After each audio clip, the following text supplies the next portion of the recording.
Assalamualaikum warahmatullahi wabarakatuh. Waalaikumsalam. Alhamdulillahi rabbil alamin.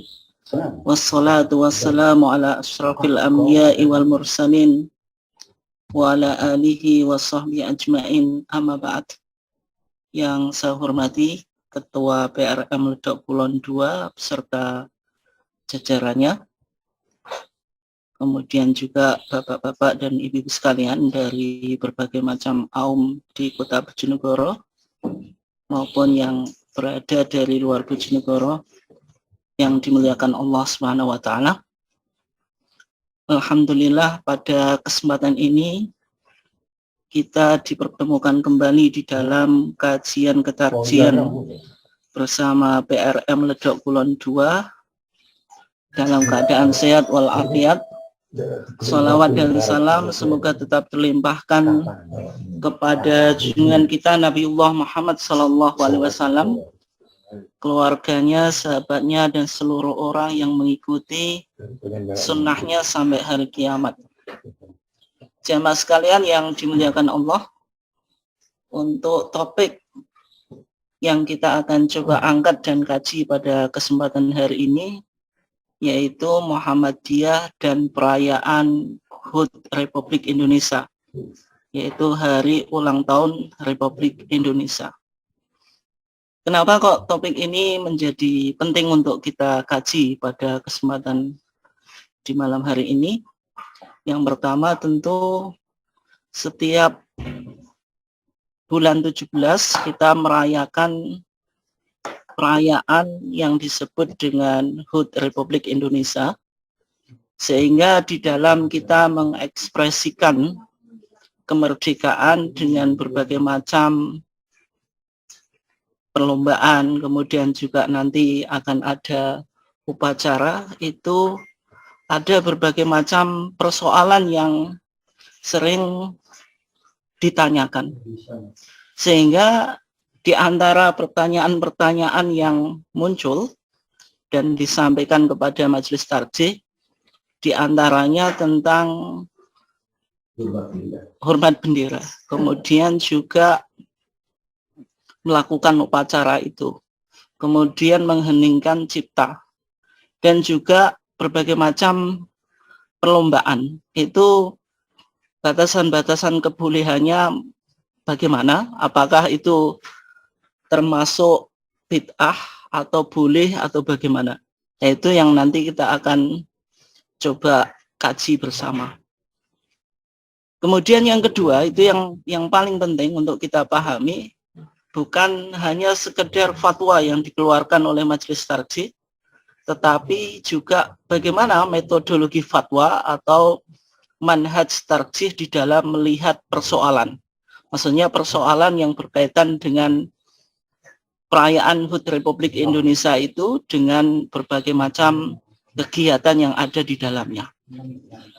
Oleh sebab itu, Bapak dan Ibu sekalian yang dimuliakan Allah, karena topik kita tadi Muhammadiyah dan perayaan HUT Republik Indonesia, untuk memahami persoalan ini secara dalam, kita akan coba dulu kaji sebenarnya Muhammadiyah itu apa. Ketika kita bicara Muhammadiyah, ada beberapa poin yang berkaitan dengan apa itu Muhammadiyah. Yang pertama, tentu Muhammadiyah itu lahir sebagai Harakah Islamiyah, yaitu gerakan Islam. Gerakan Islam ini yang dipahami oleh Mbah Yai Ahmad Dahlan melalui surah Ali Imran ayat 104 itu dengan mengkaji secara mendalam melalui tafsir Al-Manar yang ditulis oleh Muhammad Abduh, sehingga Muhammadiyah, sehingga Mbah Yai Ahmad Dahlan perlu untuk mendirikan sebuah wadah, yang mana wadah ini 1912 disebut Muhammadiyah itu, ya tentu Muhammadiyah lahir sebagai gerakan Islam itu, yaitu mengajak orang untuk masuk kepada Islam itu sendiri. Nah, kemudian ketika Muhammadiyah kita katakan sebagai gerakan Islam, maka Muhammadiyah itu mendefinisikan gerakan Islam itu tentu diaplikasikan di dalam sebuah dakwah. Maka yang kedua, Muhammadiyah lahir sebagai harokah dakwah, gerakan dakwah. Dakwah Muhammadiyah itu di dua bidang, sebagaimana Bapak dan Ibu sekalian sudah pahami, yaitu amar ma'ruf nahi mungkar, bergerak di dalam dua bidang ini. Tetapi ketika kita mendiskusikan atau berbicara tentang Muhammadiyah, sering saya sampaikan, banyak di kalangan kita itu hanya melihat Muhammadiyah sebagai harokah Islamiyah, gerakan Islam, kemudian harokah dakwah, gerakan dakwah, itu saja. Artinya belum masuk pada sebenarnya tawaran-tawaran pemikiran Muhammadiyah yang dilontarkan kepada warganya secara khusus dan umat Islam secara umum itu apa. Ya tentu kalau kita ingin mendalami pemikiran Muhammadiyah, ya tidak lepas di sini Muhammadiyah ternyata karakteristik yang ketiga itu sebagai harokatu tajdid, yaitu gerakan tajdid atau pembaruan. Nah, artinya untuk memahami Muhammadiyah sebagai gerakan tajdid ini tidak mudah, karena kita harus betul-betul mengkaji pemikiran keagamaan yang ada di dalam Muhammadiyah itu. Nah, ketika kita menempatkan Muhammadiyah sebagai harokatu tajdid, maka tajdid di dalam Muhammadiyah itu memiliki dua makna. Nanti kita akan bahas secara detail. Tajdid itu yang pertama artinya purifikasi, yaitu pemurnian. Ini dilakukan oleh Muhammadiyah di dalam akidah dan ibadah. Yang kedua, tajdid tidak hanya purifikasi, tapi modernisasi atau dinamisasi. Ini dilakukan oleh Muhammadiyah di dalam muamalat dunyawiyah. Ini, jadi tajdid di dalam Muhammadiyah tidak hanya purifikasi, karena banyak kelompok Islam yang memahami tajdid itu ya hanya purifikasi, yaitu kembali kepada pemahaman salafus soleh saja.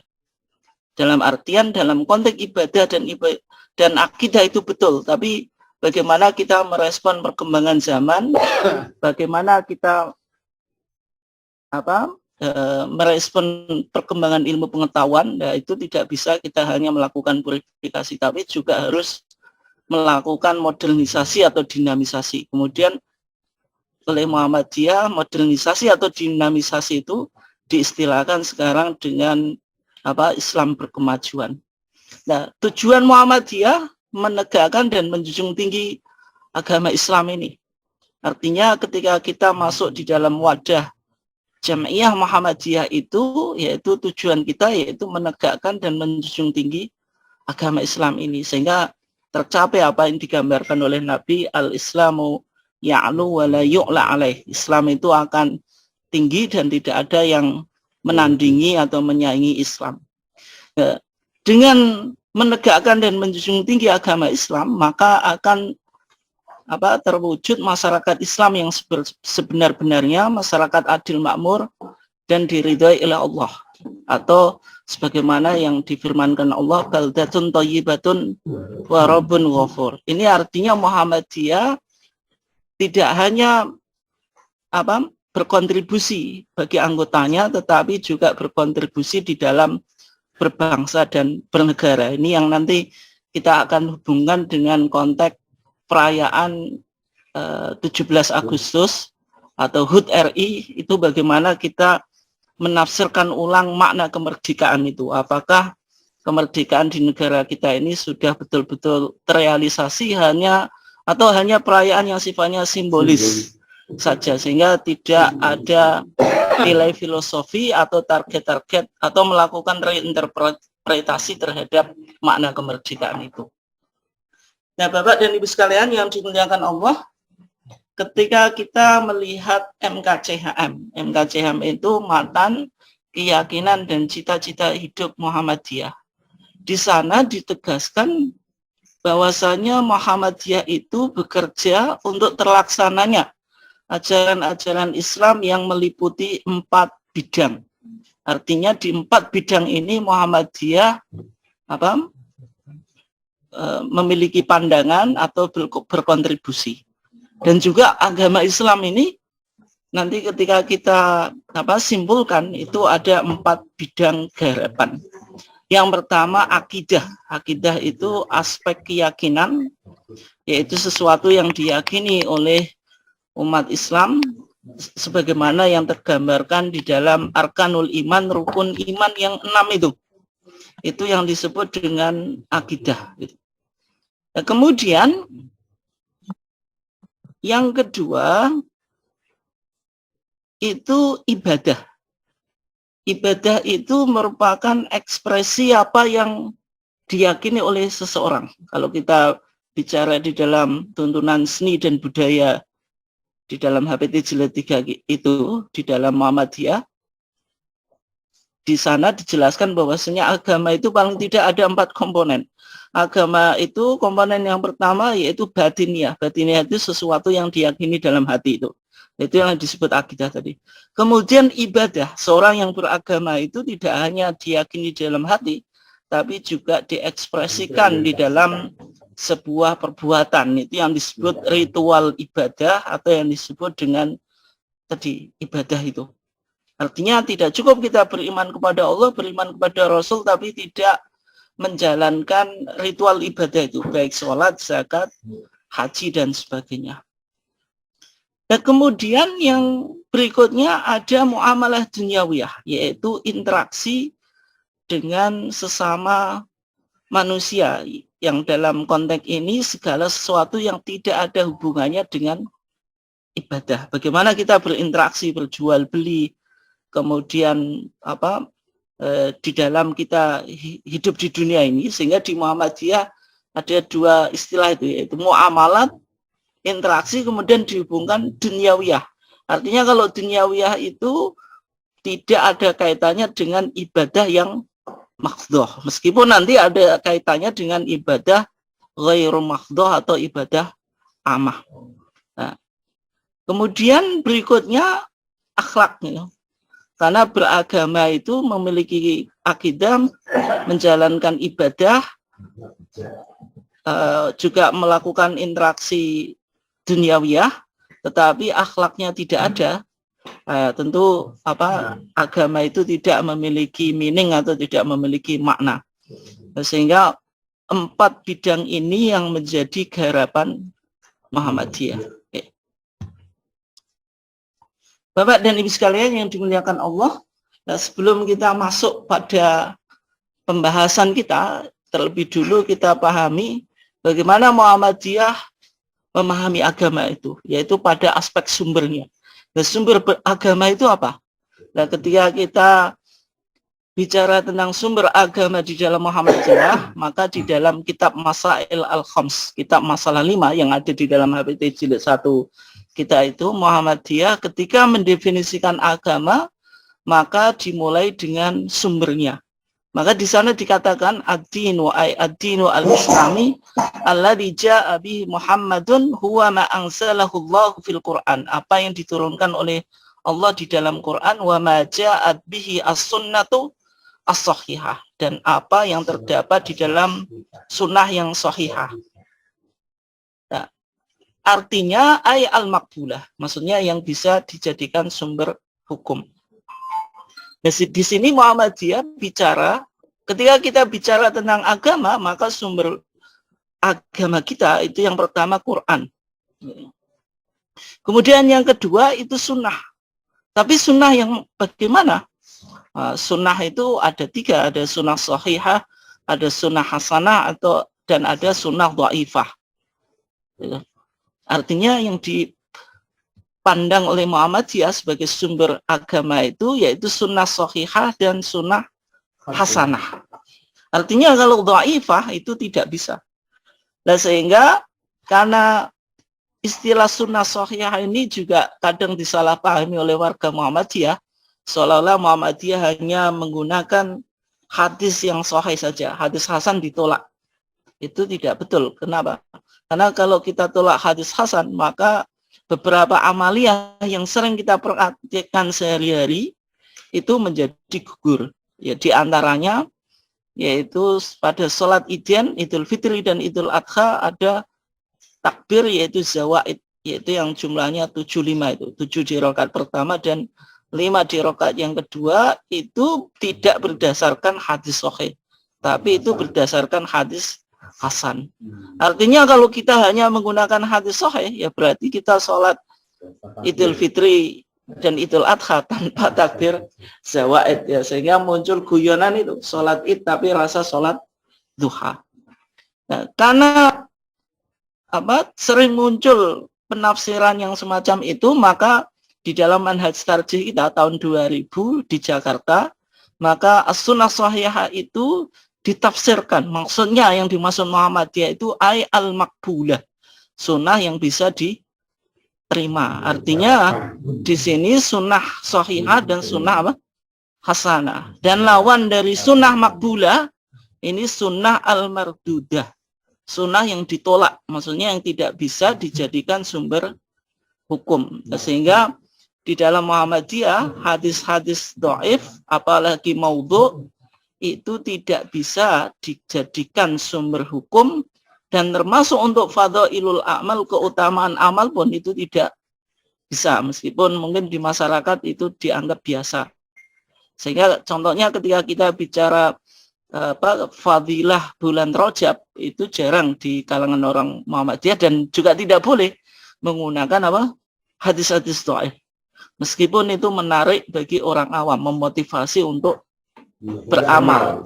Tetapi karena sumber agama kita itu harus Quran dan sunnah as-shahihah, maksudnya makbulah, maka meskipun itu menarik dan memotivasi orang beramal, tetapi karena tidak ada sumber yang jelas, maka tidak bisa dijadikan dasar hukum. Okay. Dan kemudian tadi sudah kita sampaikan, Muhammadiyah itu lahir sebagai gerakan Islam ya, gerakan Islam. Gerakan Islam itu diekspresikan dalam gerakan dakwah, yaitu dakwah amar ma'ruf dan nahi mungkar. Nah, kemudian yang menjadi pertanyaan, orientasi pemikiran keagamaan Muhammadiyah itu apa? Ya, jawabannya sederhana, orientasi pemikiran keagamaan Muhammadiyah itu tajdid. Artinya di dalam kita di Muhammadiyah ini, yaitu cara memahami Islam kita harus memiliki spirit tajdid. Artinya kalau kita di Muhammadiyah tapi belum paham tajdid, itu ya berarti Muhammadiyahnya belum masuk di dalam pemikiran. Nah, tajdid di dalam Muhammadiyah itu maknanya dua. Gitu.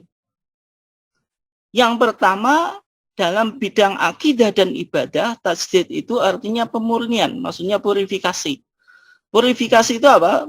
Muhammadiyah mencoba mengembalikan kemurnian atau otentisitas atau orisinalitas ajaran agama Islam ini sebagaimana sumber aslinya, yaitu Al-Quran dan Sunnah, atau sebagaimana yang dipraktekkan oleh Nabi. Nah, sehingga sejak awal Muhammadiyah mengusung jargon aruju ilal Quran wa Sunnah, kembali pada Quran dan Sunnah. Ini artinya tadi tajdid di dalam akidah dan ibadah. Bahwasanya ada pemahaman-pemahaman yang berkaitan dengan keyakinan atau akidah, atau praktek-praktek ritual yang berkaitan dengan ibadah itu di masyarakat itu melenceng dari pemahaman Nabi. Nah, sehingga di situ Muhammadiyah lahir dengan membawa jargon kembali pada Quran dan Sunnah, atau aruju ilal Quran wa Sunnah. Artinya kembali itu bukan berarti Muhammadiyah dulu pernah meninggalkan Quran kemudian atau Sunnah sekarang kembali, bukan semacam itu. Atau rujuk artinya bukan berarti Muhammadiyah dulu mentala Al-Quran dan Sunnah sekarang menjadi rujuk lagi, bukan semacam itu. Maksudnya Muhammadiyah melihat segala persoalan yang berkaitan dengan akidah dan ibadah itu harus dicari rujukannya dari Quran dan Sunnah itu. Ya, itu artinya kembali pada Quran dan Sunnah itu. Artinya pemahaman yang berkaitan dengan akidah dan ibadah ketika tidak ditemukan landasannya dari Quran dan Sunnah itu tidak bisa diyakini kalau itu ibadah, kalau itu akidah, dan tidak bisa dipraktekkan kalau ibadah. Tetapi tajdid di dalam Muhammadiyah itu bukan pemurnian saja atau purifikasi, tetapi tajdid itu juga bermakna dinamisasi. Artinya berkembang dinamis sesuai perkembangan zaman dan ilmu pengetahuan. Sehingga Muhammadiyah di sini bisa merespon berbagai macam persoalan keduniaan dan keagamaan dengan konteks kekinian. Itu yang disebut muamalat duniawiyah gitu. Itu artinya dinamis. Di sini berkembang sesuai dengan perkembangan zaman. Jadi sayap Tajdid Muhammadiyah itu tidak hanya purifikasi, tapi juga ada modernisasi atau dinamisasi ini. Ini yang menjadi watak tajdid di dalam Muhammadiyah. Tajdid tidak hanya purifikasi, tapi juga dinamisasi. Kemudian Bapak dan Ibu sekalian dimuliakan Allah, ketika kita bicara tentang 4 bidang yang menjadi garapan Muhammadiyah tadi, mulai dari akidah, ibadah, muamalat dunyawiyah, kemudian juga akidah, kemudian akhlak, maka kita mulai yang pertama yaitu tentang akidah. Ya. Ketika kita bicara akidah Muhammadiyah, maka akidah Muhammadiyah itu yaitu akidah as-sahihah, akidah yang benar. Akidah yang benar itu sebagaimana yang terumuskan di dalam hadis Jibril itu. Ketika malaikat Jibril datang kepada Nabi dengan pakaian yang putih, rambut hitam, la yura alaihi atharus safar. Bekas jalannya saja tidak diketahui. Kemudian duduk di depan Nabi, tanya tentang 3 perkara itu. Ya, diantaranya mal iman. Apa itu iman? Atau pertanyaan malaikat Jibril ketika itu, ya Muhammad akhbirni anil iman. Ya Muhammad, kasih tahu saya tentang iman. Maka Nabi Muhammad menjawab, al-imanu antu'mina billahi wa malaikati wa kutubihi wa rasulihi, dan seterusnya itu. Iman itu yaitu beriman, memiliki keyakinan terhadap 6 perkara itu. Dan 6 perkara itu sudah dibahas di dalam Muhammadiyah, di dalam Kitabul Iman, yaitu Muktamar Khususi Tarjih di Solo tahun 1929. Itu yang di sana disebut sebagai usul al-aqaid as-sahihah, pokok-pokok akidah yang benar. Artinya orang Muhammadiyah harus memiliki keyakinan sebagaimana yang dirumuskan di dalam rukun iman itu, ya, diantaranya untuk memberikan gambaran yang mudah saja, misalnya iman kepada Rasul.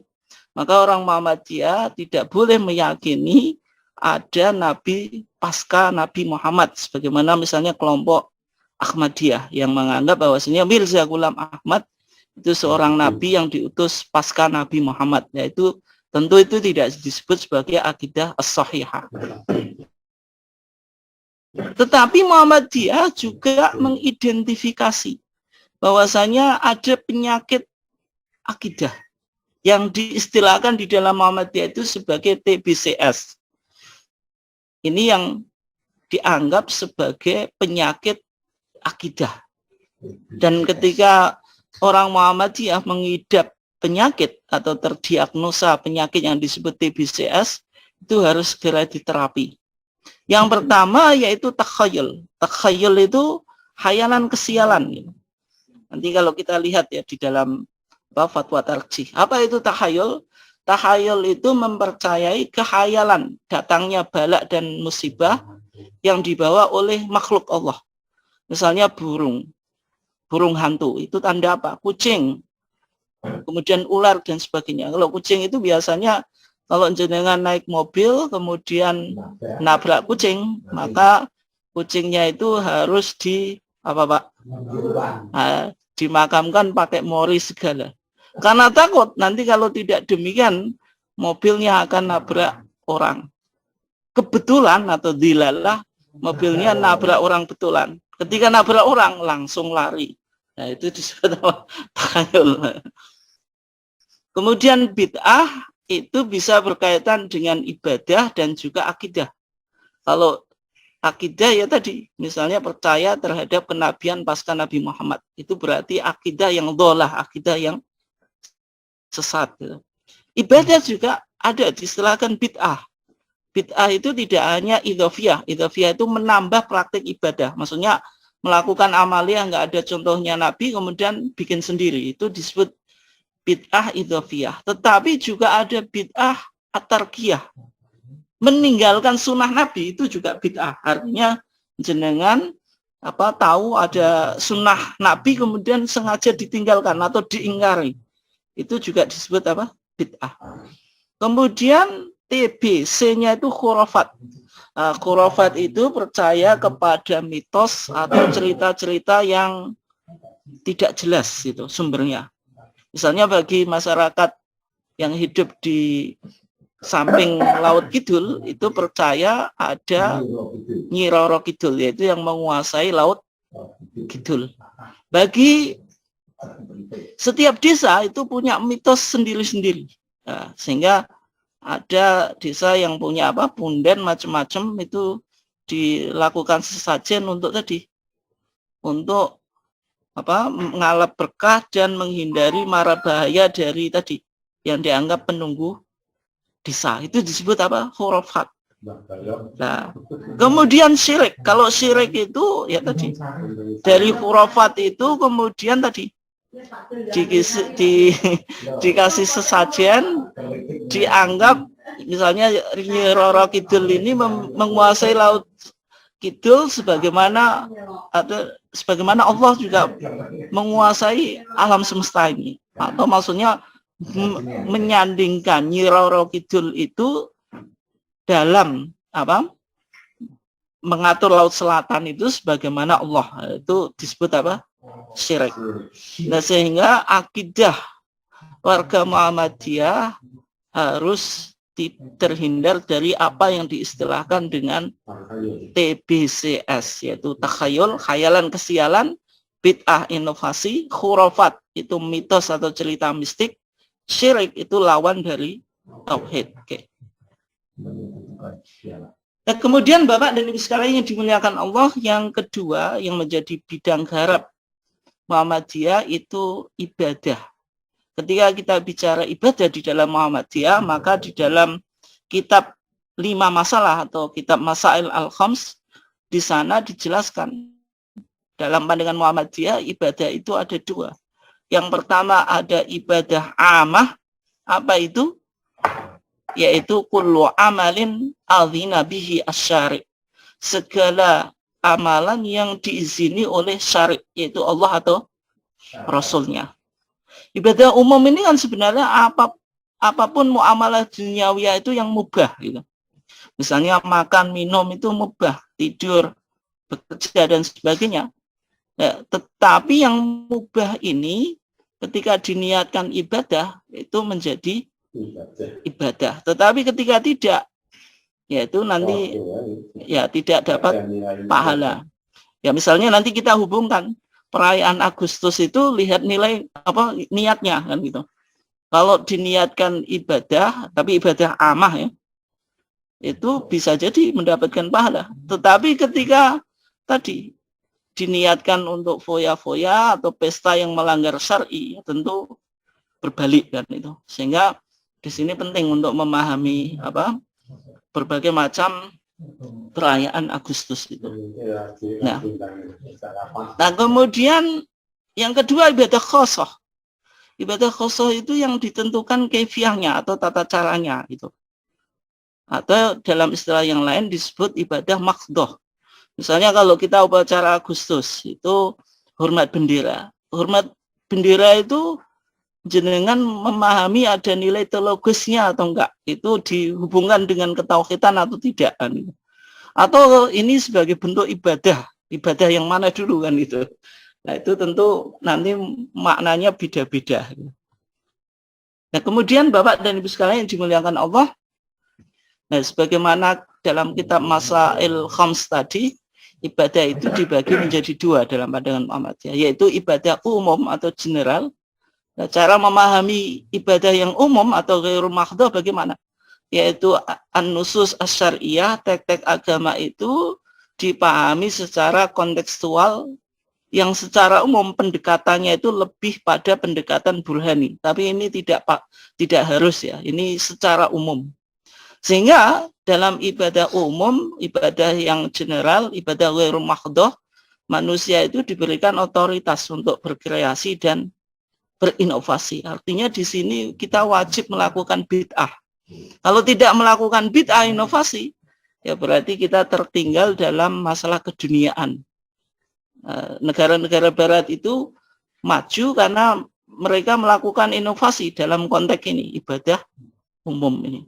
Nah, ini sebagaimana yang dijelaskan oleh Nabi, yaitu antum a'lamu bi amri dunyakum. Kamu yang lebih tahu tentang perkara keduniaanmu. Sehingga berlaku kaidah al-aslu fil asya al-ibahah. Hukum asal segala sesuatu itu boleh hatta yadulla dalilu ala khilafi. Sampai ada dalil yang melarang. Artinya kalau muamalah duniawiyah, kita boleh berkreasi dan berinovasi selama tidak melanggar syar'i. Merayakan perayaan Agustus boleh saja, tetapi ketika melanggar syar'i ya nanti menjadi tidak boleh. Misalnya mengadakan perlombaan, lihat perlombaannya bagaimana gitu. Kalau perlombaannya itu merusak, tidak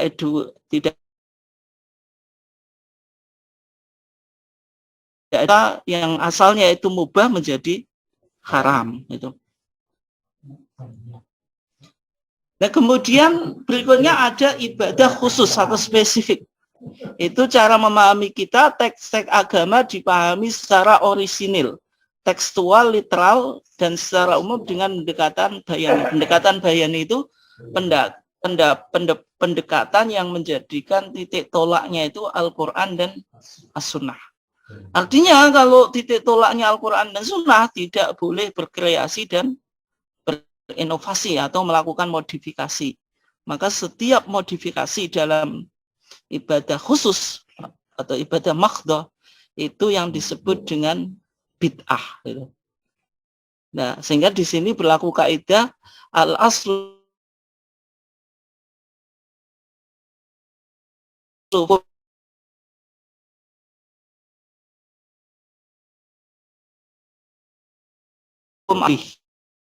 ya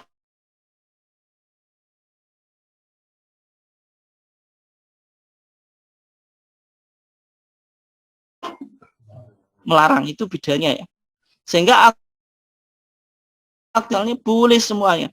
Jual beli ya boleh semuanya. Model apapun. Tetapi kalau ada dalil yang melarang, misalnya tidak boleh jual beli dengan riba atau menipu dan sebagainya, itu menjadi haram. Ibadah juga semacam itu. Kalau ibadah kebaliknya, artinya ibadah apapun itu haram dulu. Kalau tidak ditemukan dalilnya, sehingga ketika kita mau melakukan ibadah, apalagi ini disebut ibadah makhdoh, ketika tidak ditentukan dalilnya, ya menjadi haram.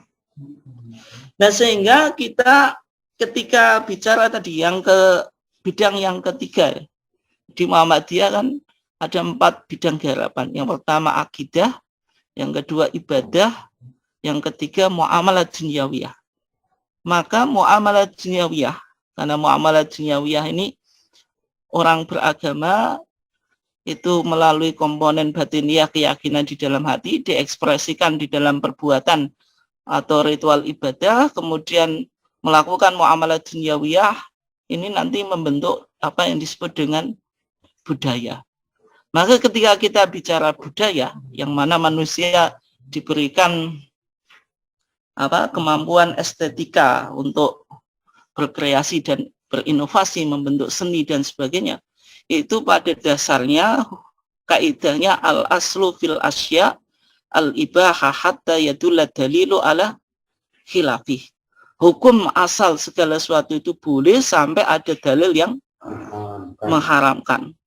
Artinya ketika orang memiliki keyakinan kepada Allah, kemudian dia keyakinan kepada Allah dan Rasulnya itu diekspresikan melalui ritual ibadah, dia sholat. Ketika sholat itu membentuk masjid. Maka manusia ketika sudah punya masjid, atau orang yang beriman ketika punya masjid, itu akan melakukan dekorasi. Masjidnya itu didesain bagaimana, arsiteknya bagaimana. Itulah yang nanti akan membentuk budaya. Gitu. Nah, sehingga budaya itu satu daerah dengan daerah yang lain itu beda. Sehingga bangunan masjid pun itu macam-macam bentuknya. Gitu. Nah, ketika kita bicara tentang budaya, maka ini penting ya. Maka di dalam putusan tarjih kita di APT Jilid 3 dalam tuntunan seni dan budaya, Muhammadiyah mengklasifikasikan budaya itu menjadi 3. Ini harus jeli kita di dalam melihat berbagai macam persoalan di masyarakat yang berkaitan dengan seni dan budaya. Yang pertama, ada budaya yang diakui oleh syariat. Artinya semua budaya dan hasil kreasi manusia yang tidak kontradiksi dengan Al-Quran dan Sunnah makbulah. Di sini berlaku al-adatu muhakkamah. Adat itu, tradisi itu, custom itu bisa menjadi apa? Sumber hukum. Artinya Muhammadiyah memakai kaidah ini tidak sebagaimana digambarkan di masyarakat. Oh, kaidah ini hanya milik apa? Di luar Muhammadiyah. Jadi sebenarnya di Muhammadiyah pun bukan pakai kaidah ini, tapi kaidah ini berlaku ketika adat itu yang pertama tidak bertentangan dengan syariat. Yang kedua, syariat tidak menjelaskan hukum kasus itu. Ya, contohnya, Bapak dan Ibu sekalian yang dimuliakan Allah, kalau nikah laki-laki diharuskan memberikan apa? Mahar. Mahar itu syarat sahnya nikah. Nah, kalau laki-laki disyaratkan memberikan mahar, berapa jumlah maksimal dan minimal mahar? Kalau maksimal, itu ada enggak? Jawabannya tidak ada. Artinya kalau jenengan mau ngasih mahar apapun, misalnya satu rumah dan satu mobil untuk istri, itu boleh-boleh saja. Tapi kok iman tenan ya? Kok enak? Ya. Nah, kemudian sekarang minimalnya itu berapa gitu? Nah, itu menjadi khilaf di kalangan para ulama. Kalau Imam Malik itu minimal rubu'u dinar. Rubu'u dinar itu nisab ketika orang mencuri, nilainya semacam itu diamputasi tangannya atau dipotong tangan itu. Nah, Imam Malik mengkiaskan mahar itu dikiaskan dengan nisab potong tangan. Bagi Imam Abu Hanifah itu minimal lebih besar lagi, yaitu 10 dinar. Bagi mazhab Syafi'i yang notabene-nya jenengan bermadzhab Syafi'i, itu mahar itu minimal tidak ada batasan, sehingga jenengan cukup nikah dengan seperangkat alat salat. Itu enaknya bermadzhab Syafi'i. Tidak ada batas minimal gitu. Ya memang secara hadisnya kuat ya, karena ketika Nabi menyuruh seorang sahabat yang mau nikah itu disuruh memberikan mahar. Kata Nabi, iltamis walau khataman min hadid. Iltamis, berikanlah walaupun cincin dari besi. Kemudian ketika dia tidak bisa, maka Rasulullah tanya lagi, hal ma'aka Quran, kalau gitu engkau punya hafalan Quran? Kata sahabat tadi, ya punya ya Rasulullah. Terus Rasulullah bilang Uzawi juga bima ma'aka minal Quran. Kalau begitu saya nikahkan kamu dengan mahar mengajarkan Quran. Sehingga di situ mazhab Syafi'i memahami berarti mahar itu yang penting ada nilainya.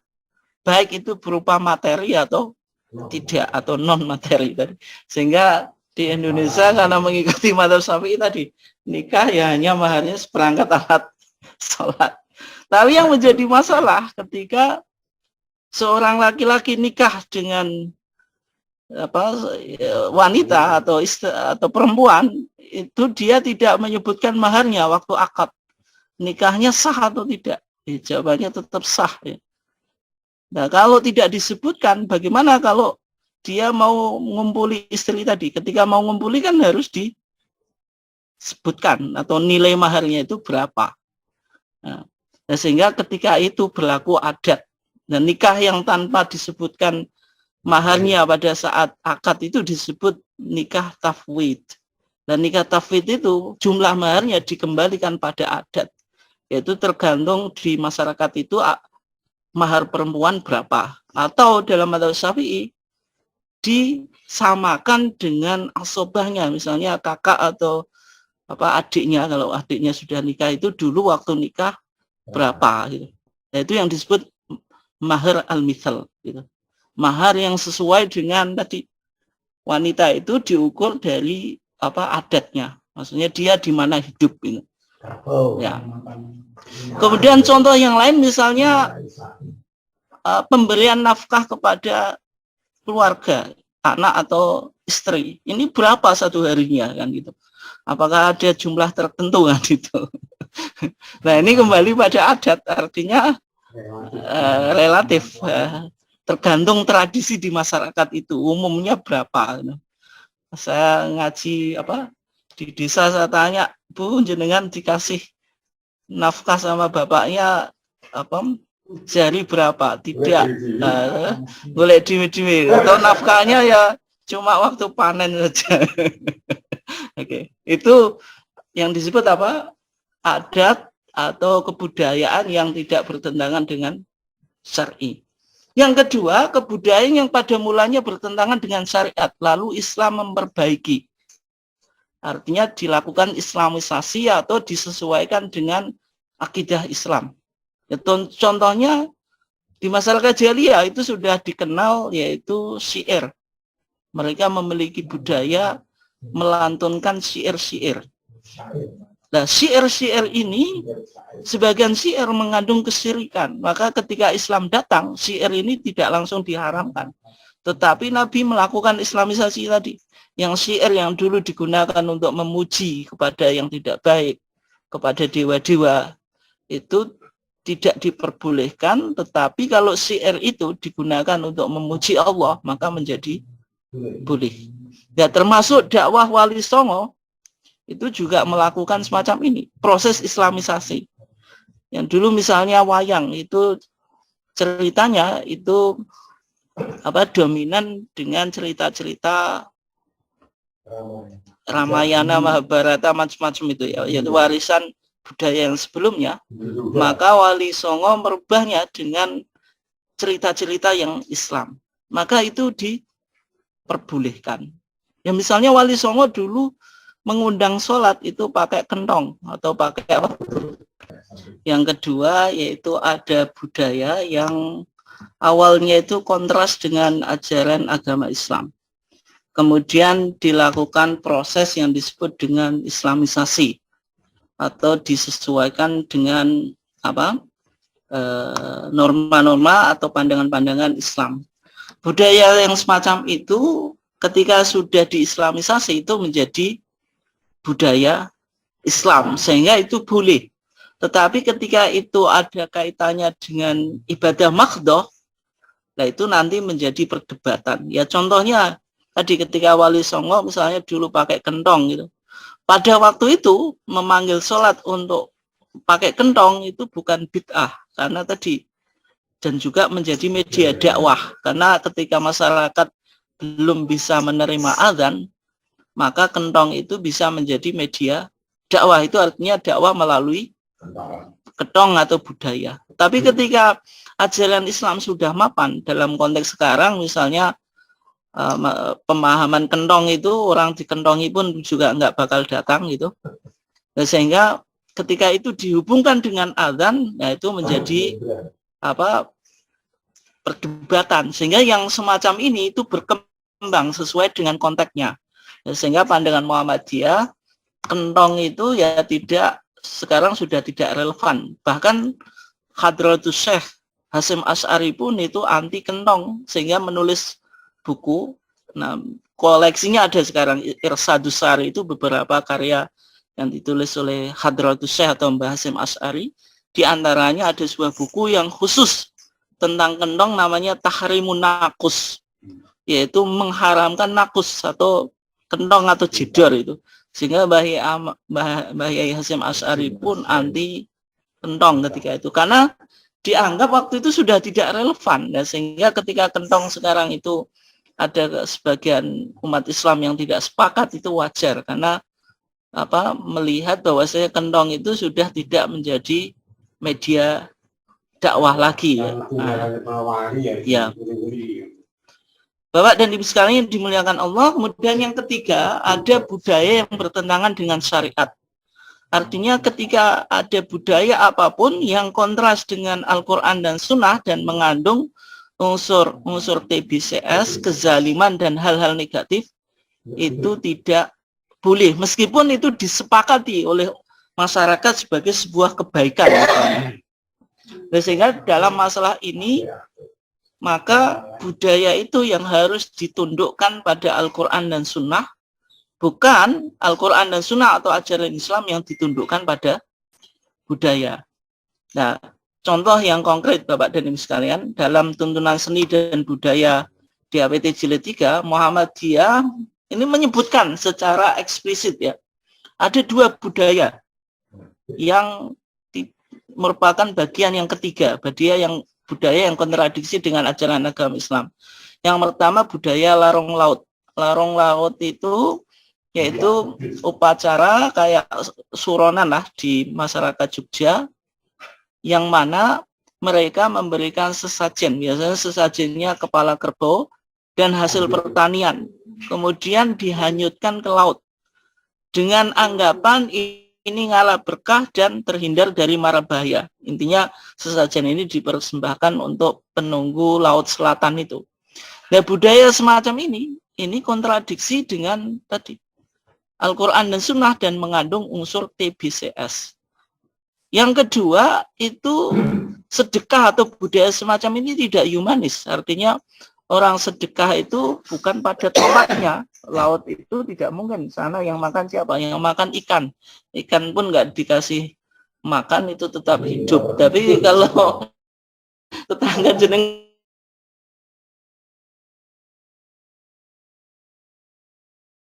sedekah itu harus humanis. Humanis itu ya sesama kepada orang, itu bukan kepada yang lainnya. Humanis ya kemanusiaan. Ya.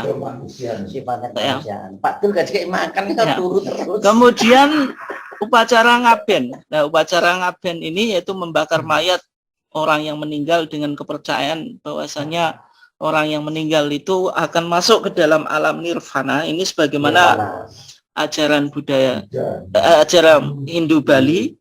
Maka budaya semacam ini meskipun ini menjadi ikon wisata ya, tapi pandangan Muhammadiyah karena ada unsur TBCS dan juga tadi ada sifat pemborosan dan membebani dan juga itu.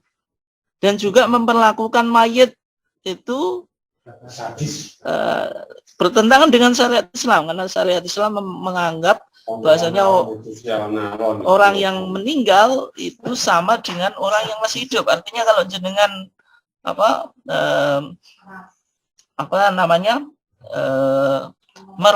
merumat itu apa pokoknya merawat mayit itu disuruh memperlakukan sebagaimana mayit itu hidup, sehingga harus lembut dan sebagainya. Apalagi ini dibakar. Nah, sehingga intinya ketika kita bicara tentang budaya, maka ada beberapa patokan. Ini bisa ditemukan di HPT Jilid 3 ya. Artinya harus sesuai dengan nilai-nilai Islam. Kemudian budaya itu meningkatkan keimanan. Nanti ya kita lihat lomba-lomba Agustus kita itu mengarah ke situ atau tidak. Menumbuhkan kebersihan jiwa dan kemaslahatan, serta tidak mengandung unsur kezaliman dan kerusakan. Kemudian menghasilkan kebajikan, menambah iman dan sebagainya. Bapak dan Ibu sekalian yang dimuliakan Allah, karena waktu kita terus berjalan, kita pada poin kita, yaitu kita coba lihat hukum merayakan HUT Republik Indonesia sebagaimana yang difatwakan oleh Majelis Tarjih. Ada sebuah pandangan gitu, atau pendapat di kalangan masyarakat bahwasanya merayakan HUT RI itu hukumnya bagaimana? Ada yang berpendapat oh ini bid'ah, ini adat dan sebagainya. Sehingga pertanyaan ini diajukan kepada Majelis Tarjih. Nah, ketika Majelis Tarjih menjawab pertanyaan ini, sebenarnya poin-poin yang ada di fatwa ini sudah saya jelaskan tadi. Majelis Tarjih mengawalinya dari MKCHM, yaitu Matan Keyakinan dan Cita-Cita Hidup Muhammadiyah. Ada 4 bidang keharapan Muhammadiyah, yaitu akidah, akhlak, ibadah, dan muamalat dunyawiyah. Lalu akidah itu yang menjadi pokok-pokok ajaran Islam yang harus diyakini, harus diimani, dan secara singkat ada di rukun iman yang 6.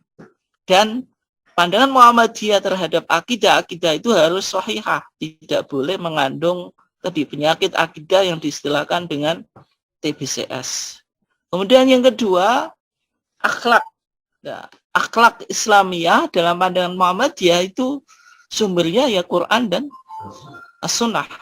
Tetapi tentu Muhammadiyah tadi tetap menggunakan kaidah al-adah muhakkamah, akhlak-akhlak sopan santun yang ada di masyarakat, selama itu tidak kontradiksi dengan syariat, itu boleh diamalkan. Kayak kita di Jawa itu punya apa? Adab, punya sopan santun berkaitan dengan masyarakat Jawa. Ketika itu tidak kontradiksi dengan Quran dan Sunnah, itu tidak apa-apa. Tetapi kalau kontradiksi dengan Quran dan Sunnah, ya tentu Quran dan Sunnahnya lebih didahulukan daripada akhlak atau adab sopan santun di masyarakat. Nah, kemudian yang ketiga ibadah. Ibadah tadi Muhammadiyah mempetakan ibadah itu ada makdoh, ada wairu makdoh. Kalau makdoh itu pakemnya sudah jelas, kaifiahnya sudah jelas, dan tidak boleh dilakukan bid'ah.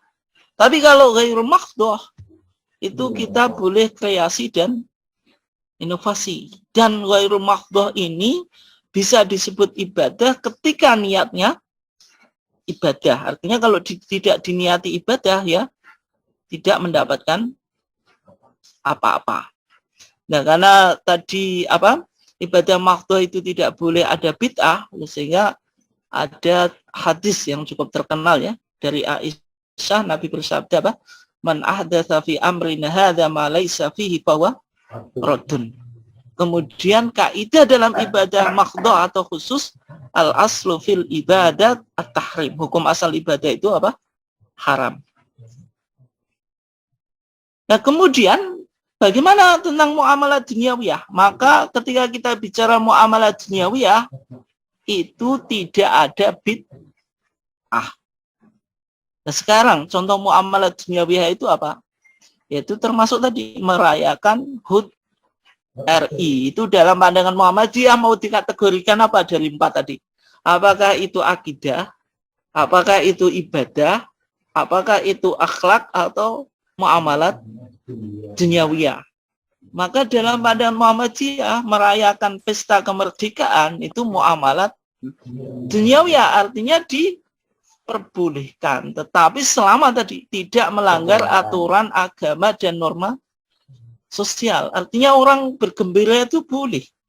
Ketika kita lihat hadis Anas ya, ketika Nabi itu datang ke Madinah, penduduk Madinah itu memiliki 2 hari yang mereka gunakan untuk pesta atau untuk bergembira. Maka Nabi bertanya, mahadzani al-yauman, apa 2 hari ini? Qalu, maka mereka menjawab, kunna nal'abu fiha fil jahiliyah. Ya Rasulullah, kami sudah memiliki tradisi jahiliyah di 2 hari ini, yaitu kita pesta, kita senang-senang.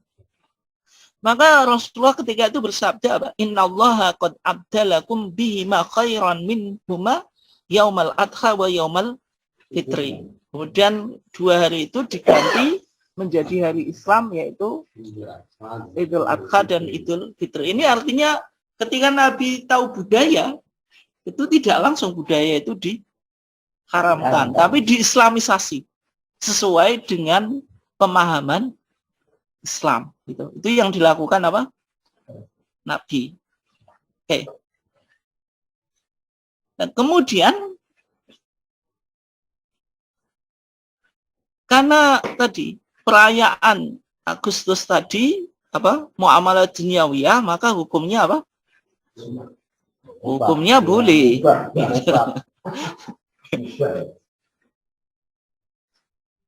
Tetapi kalau itu diyakini ibadah, maka menjadi menjadi haram.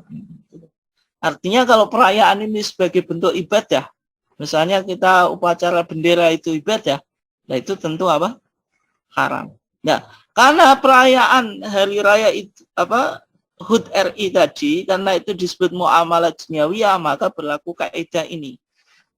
Banyak ya, al-aslu fil muamalat al-ibahah, al-aslu fil asya al-ibahah.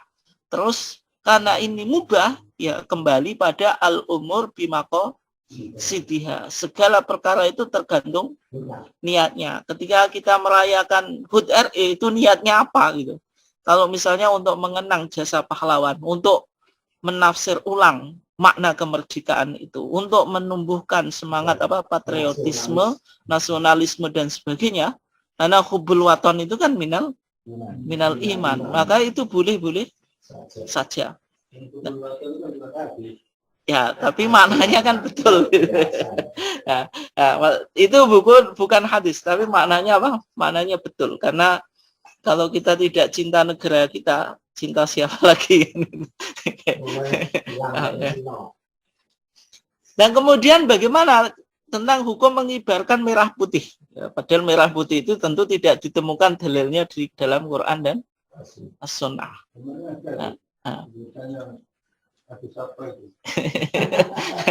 Ya itu cari-cari ya.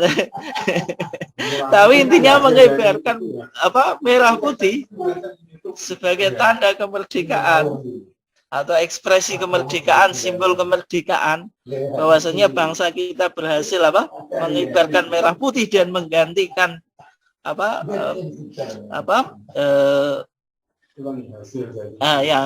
yang menggantikan bendera Belanda itu disuek kan itu sehingga dirobek dengan merah putih, yaitu sebagai simbol kemerdekaan, yaitu boleh-boleh saja karena itu wilayah apa muamalat duniawiyah. Nah lalu bagaimana kalau ketika kita upacara kemudian kita hormat pada bendera merah putih, kalau itu dipahami sebagai ibadah ya tentu haram.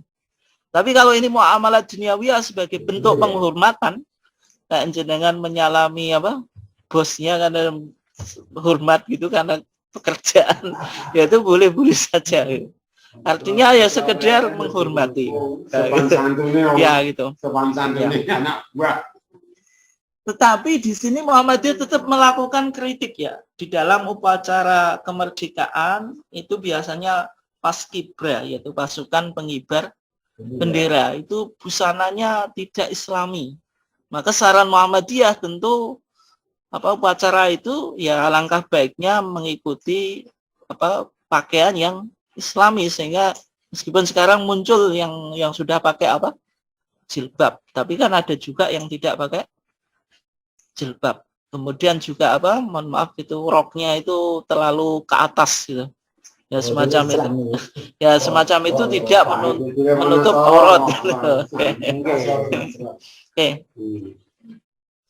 Nah kemudian bagaimana kalau kita mengisi kemerdekaan ini dengan perlombaan? Ya intinya dalam pandangan Muhammadiyah ya boleh gitu. Tapi tentu kegiatan-kegiatan yang positif dan bermanfaat. Misalnya diisi pengajian nanti malam 17-annya. Ya monggo diisi ceramah kebangsaan dan penanaman nilai-nilai patriotisme dan nasionalisme, itu boleh-boleh saja. Tetapi yang perlu dicatat ketika melakukan perlombaan tadi, jangan sampai itu mengarah yang negatif, tidak edukatif. Misalnya lomba makan, banyak-banyak makan, itu kan itu israf gitu kan. Makan kerupuk saya tidak diundang. Nah, kalau makan kerupuk bagaimana? Itu kalau nggak ada israfnya ya sekedar saja ya boleh. Yang asal yang asal kerupuknya itu dimakan ya, tidak dibuang. Tapi ketika dibuang ya itu tidak boleh. Ya. Ya. Artinya di sini tadi muamalah duniawiyah ini meskipun boleh itu tetap ada kode etiknya, tetap sesuai dengan norma-norma Islam itu. Ya. Ya.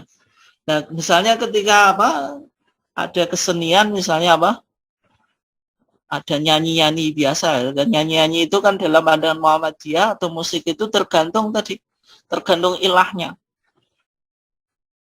Kalau nyanyian itu bagaimana liriknya, isinya apa? Ketika mengarah yang negatif ya tentu tidak boleh. Yang membawakan itu bagaimana? Kalau misalnya artisnya seksi kemudian tidak berjilbab, kemudian mengumbar aurat dan sebagainya, itu tentu tidak boleh. Itu yang perlu untuk kita kritik. Nah, bukan berarti bukan berarti ketika ini boleh langsung boleh semuanya, tidak. Tetap artinya hukum asalnya boleh, tetapi tadi tidak boleh melanggar norma-norma agama atau etika agama gitu. Nah, kemudian di sini yang ditekankan oleh fatwa tarjih kita dalam merayakan HUT RI itu tidak boleh terjerumus pada israf. Israf itu apa? Berlebihan.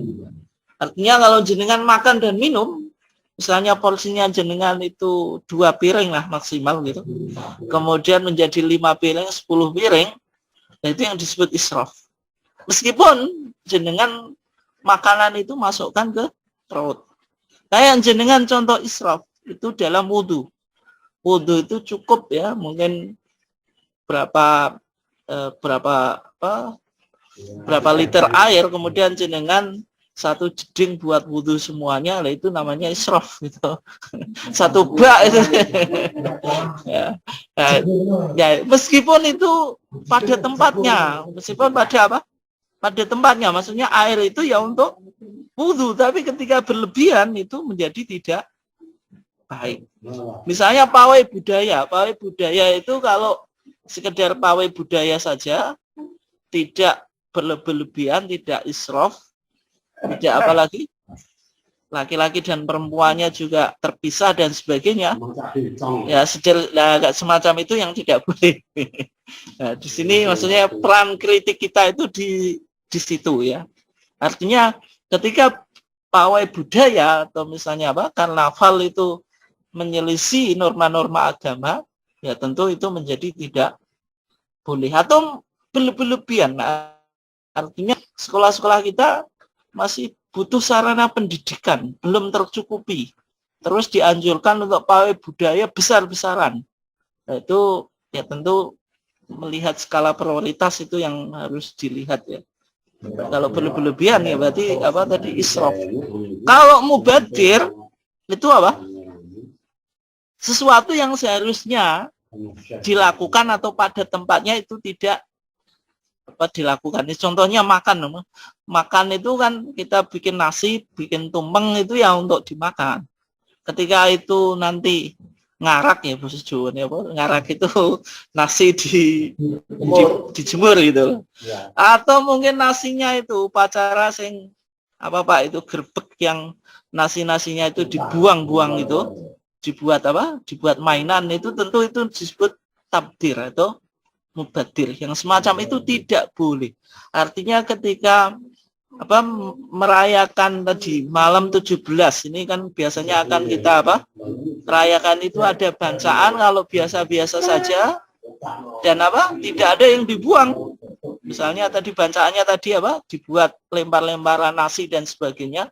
Ya tentu itu yang tidak diperbolehkan. Tapi kenapa? 23. 3 ayat 23. Ya. Enggak, surat 23 ayat 3. Oh, ayat 3. Nah, ini sebagaimana dalam surah Al-A'raf ya. Allah Subhanahu wa taala berfirman wa kulu washrabu wala tusrifu. Makan minum itu boleh tapi wala tusrifu. Innallaha la yuhibbul musrifin. Sesuatu yang baik ketika berlebihan itu jelas menjadi tidak baik. Tapi kalau tabdir itu dikatakan innal mubadirina kanu ikhwanas syayatin. Jadi kalau kita makanan itu tidak dimakan tapi dibuat lempar-lemparan atau dikasih tadi sesajen ke pohon, kemudian apa lagi Pak? Nyadran dan sebagainya, lah itu nanti masuknya pada tabdir. Wa kana syaitanu li rabbih apa? Kafurah.